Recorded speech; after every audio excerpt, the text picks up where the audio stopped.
আসসালামু আলাইকুম, আসসালামু আলাইকুম। এই আর কথা বলবেন না প্লিজ, প্লিজ ভাই, প্লিজ। আসসালামু আলাইকুম ওয়া রাহমাতুল্লাহ। সাংবাদিক বন্ধুগণ, দীর্ঘ প্রতীক্ষার পর দেড় মাস দেশবাসী কোনো ভোট দিতে পারে নাই, আমিও পারি নাই।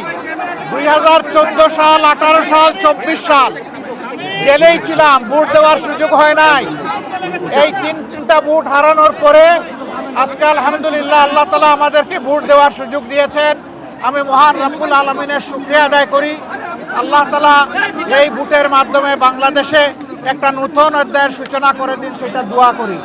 আমি বিশ্বাস করি, শুধু আমি না, বিশেষ করে যুব সমাজ যারা জীবনে একটা ভোটও দিতে পারে নাই, আজকের এই ভোটটার জন্য তারা বড় অপেক্ষায় ছিল।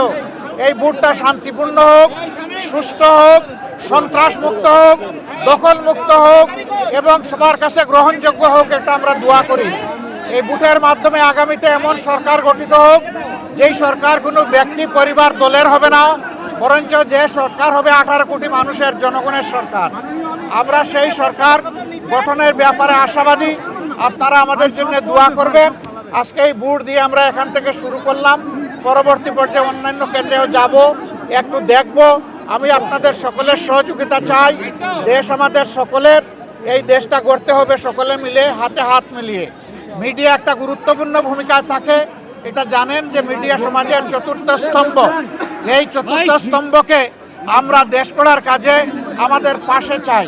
আপনারা আশা করি আমাদের জন্য দোয়া করবেন। আপনাদের ভালোবাসার আমরা অত্যন্ত আকাঙ্ক্ষী, আমরা আকাঙ্ক্ষা করি আপনাদের ভালোবাসা পাবো এবং আগামী দিনগুলোতে ইনশাআল্লাহ আমরা দেশ গড়ার কাজে হাতে হাত মিলিয়ে, কাঁধে কাঁধ মিলিয়ে একসাথেই আমরা চলবো ইনশাআল্লাহ। আমি কেবল আসলাম, এ কেন্দ্রে এসে ভোটটা দিলাম, এখন বাকি কেন্দ্রগুলো দেখব, সারা দেশের খবর নেব। আমরা ছোটোখাটো কোনো বিষয় হলে অবশ্যই এগুলাকে ইগনোর করব, কিন্তু বড় কোনো বিষয় হলে আমরা ছাড় দিব না এবং আমাদের যা করা প্রয়োজন তাই করব। কারণ মানুষের ভোটের অধিকার হারিয়ে যাক, এটা আমরা কোনোভাবেই চাই না। আমরা চাই সুষ্ঠু ভোটের মাধ্যমে রেজাল্ট যেটা হবে, সেইটা ভোট যখন সুষ্ঠু হবে, নিরপেক্ষ হবে, সেই রেজাল্ট আমরাও মানব, অন্যদেরকে মানতে হবে। এটাই গণতন্ত্রের সৌন্দর্য। আমরা এটা চাই, আপনারা দোয়া করবেন। আজকের ভোটের আবারও সাফল্য কামনা করে সারা দেশবাসী প্রত্যেকটা ভোট শান্তিপূর্ণভাবে, নিরাপদে, নিঃসংকোচিতে যাতে সবাই দিতে পারে, নারী পুরুষ সবাই মিলে। এই জন্য আমি সকলের প্রতি আহ্বান জানাচ্ছি, সবাই আসুন, যার যার ঘর থেকে বেরিয়ে এসে নিজের অধিকার প্রয়োগ করুন এবং রাষ্ট্র গঠনের আপনি গর্বিত অংশীদার হন এবং আপনার দায়িত্বটাও আপনি পালন করুন। সবাইকে ধন্যবাদ।